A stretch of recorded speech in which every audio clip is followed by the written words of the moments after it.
The old man threw the new pillow on the ground and dropped down to his knees. The man thought he was bowing to celebrate his birthday, but the next second, a huge stone would come crashing down from above. The stone was covered in food scraps. Even stranger, the old man nearby acted like he'd found a rare delicacy, desperately stuffing it into his mouth. But the man found it utterly disgusting. Still, the old man told him he should at least eat a little, because this prison was different from any other. Only one meal was served each day, and if you didn't eat, you'd starve. With no other choice, the man picked up a relatively clean apple, planning to eat it later when he got hungry. Soon the stone started descending again. The old man grabbed a wine bottle, drank from it, then tossed it down the shaft, along with a spit of phlegm. The man was puzzled why he did that. The old man explained that the people below would eat it anyway. They themselves were on the 47th floor. He wasn't the only one spitting. There might even be people relieving themselves from higher floors. Suddenly, the man felt a wave of heat. The old man warned him. He must have hidden something he shouldn't have, because the food only belonged to them.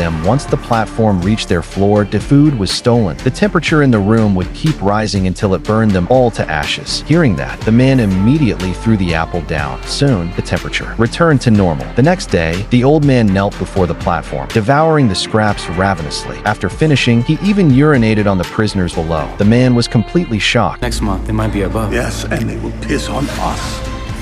His stomach churned at the thought. He quickly changed the subject, asking how many floors there were. The old man said he didn't know, that he'd only been as low as the 130th floor, and it still looked incredibly deep beneath them. Give me a rough idea, that's all. I don't know.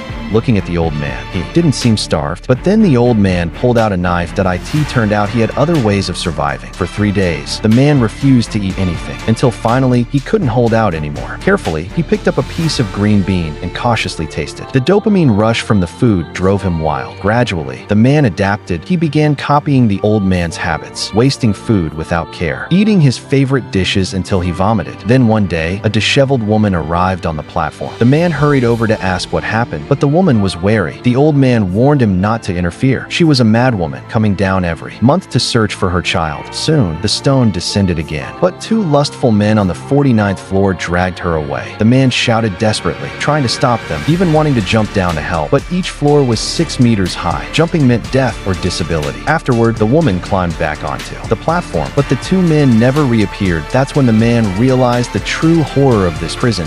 He started relying on the old man, learning to adapt to this brutal environment together. But soon, the old man taught him a harsh lesson. That night, a pungent smell filled the air. The old man told him they were about to be moved to a different floor. But when the man woke up, he found himself tightly tied to the bed, and the old man approached with ill intent. Their floor had been assigned the dreaded 171, and not a scrap of food remained. With that, the old man pulled out a knife.